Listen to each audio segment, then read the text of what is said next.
Bana, yes, sasa kuna mfalme mmoja katika kijiji fulani alikuwa anaongoza ama anatawala kile kijiji. Sasa huyo mfalme alikuwa ana mitala, yaani alikuwa ameoa wanawake wengi na alikuwa ameoa wanawake watatu. Sasa ilifika kipindi mfalme akawa amepata maradhi, ameumwa na karibia kufa. Hali yake ilikuwa ni mbaya sana.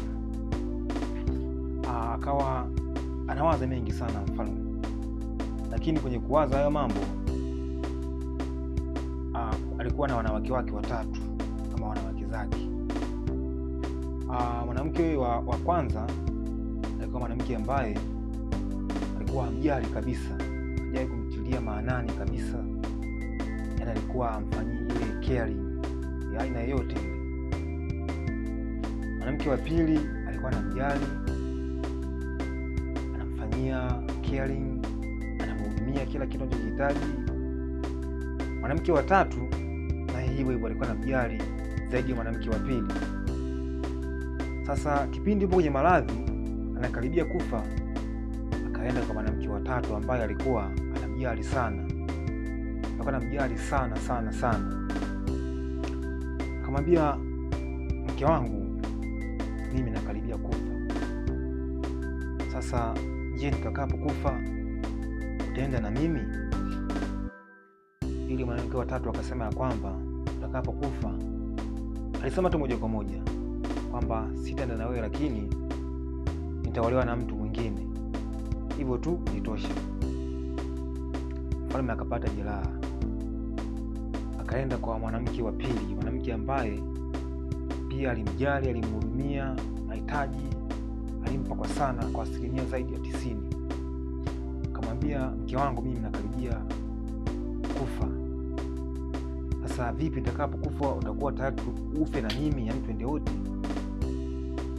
Mwanamke wa pili akasema kwamba mimi sipo tayari kwenda na wewe, lakini utakapokufa mimi nitapamba mazishi yako yaendane na hadhi yako, ama nitaboresha mazishi yako. Mfalme akapata jeraha mara ya pili tena, lakini akiwa amepata jeraha, kumbuka alipata jeraha kwa mke wa tatu na kwa mke wa pili.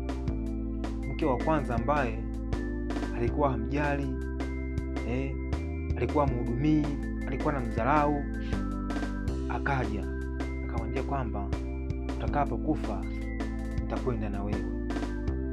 Kwa hiyo mke ambaye alikuwa hamfanyii huduma aina yoyote ile, amdharau, kama vitu, ndiye alikuwa tayari kwenda na mfalme pindi atakapokufa. Sasa hadithi inatufundisha nini bana? Mke wa tatu ambaye alisema kwamba mfalme atakapokufa yeye ataolewa na mtu mwingine, ni mali zetu. Tunatumia muda mwingi sana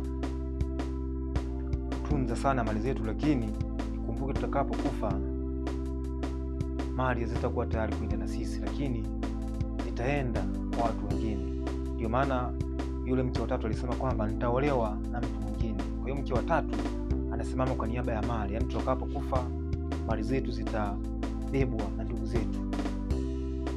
Mke wa pili ambaye pia alikuwa anamhudumia sana, huyo alimwambia kwamba atakapokufa atapamba mazishi yake yaendane na hadhi yake. Huyo hapa anasimama kama ndugu.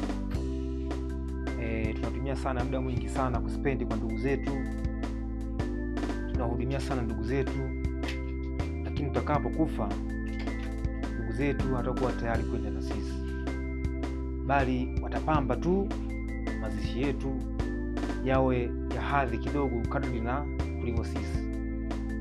Sasa mke wa kwanza ambaye alikuwa anamdharau sana, alikuwa mpatii huduma aina yoyote yule, huyo mke anasimama kama nafsi bana. Tumekuwa nyuma sana katika kuzihudumia nafsi zetu, lakini kumbuka kwamba nafsi ni kitu pekee ambacho tutakapokufa kitaenda na wewe.